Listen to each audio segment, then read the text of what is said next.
Assalomu alaykum. Bog'dorchilikka qiziqadigan aka-ukalar va opa-singillar. Bugun 19 fevral 2026-yil. Bugun sizlarga Xudo xohlasa mevalarga qanday shakl beramiz, shular haqida sizlarga qiziqarli ma'lumot berishga harakat qilamiz. Buni shakl berishdan maqsad mevani to'g'ri shakllantirish. Buni shu yo'lga qilamiz.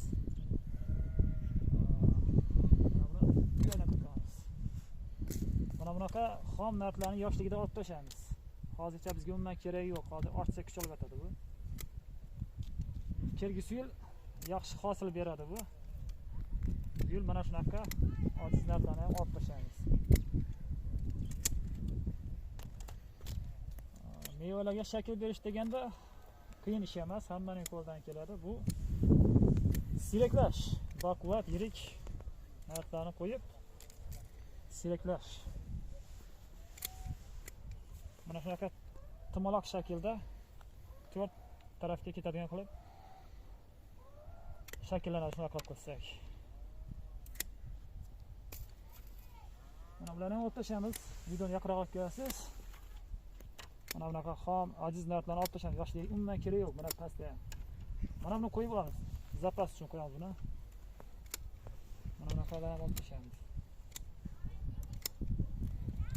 Ko'p odam shaftolining umri qisqa deydi. Bu yolg'on gap. Agar shaftoliga to'g'ri shakl berib borsangiz, shaftolining ham umri uzoq bo'ladi. Buni shu yerda qilib ko'ramiz. Mana buni olib tashlaymiz, kerak yo'q. Mana shunaqa shaklda qo'yamiz. Videoda yaxshi harakat ko'rsatasiz. Xudo xohlasa mana aradan siyakladik. Baquvvat narxlarni qo'ydik. Xudo xohlasa 4 tarafga qarab o'sadi, yaxshi shakllanadi. Kelgusi yil bundan sal teparoqda qo'yib qirqamiz. Hamisha yilda bunaqa pastga qirqmaymiz. Yosh bo'lgani uchun shunaqa pastlab qo'yib mana shunaqa shakl beriladi. Agar bunga shakl berilmasa, yoshligida mana shunaqa shakl berilmasa, hozir shakl berilmagan shaftolimiz boshini ko'rsatamizga, hamma olib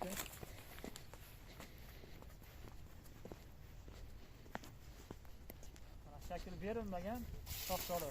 Bunga shakl bera olmaymiz, vaqtimiz bo'lmagan. Mana o'sib ketgan bo'ytoq. Endi bularga yukka minsa mana shu qishib sinar shahar. Keyin xunuk holatga kelib qoladi. Ko'nglingizdagi shakllanmaydi. Buni yoshligida shakl bermaymiz. Mana bu ehtiyoj bu yoqqa keling. Mana bu yoshligida shakl berganmiz. 4 tarafga tumaloq bo'lib chiroyli holatda o'sgan. Ko'rishingiz mumkin. Mana shunaqa qilib shakl bersa, shunaqa qilib chiroyli holatda o'sadi. Tepaga chiqib ketgan emas. Terish uchun ham qulay, mevasini bu yerga shaklni endi beramiz bunga. Buni yoshligida shakl chiroyli qilib bersangiz, mana shunaqa holatda bo'ladi. Terishga ham qulay, ham yon tarafga o'sib, terakka o'xshab tepaga chiqib ketmaydi. Mana berilmagan yoshligida. Shuning uchun noqulay bo'lib o'sgan. Bizga like bosing, obuna bo'ling. Biz albatta xursand bo'lamiz.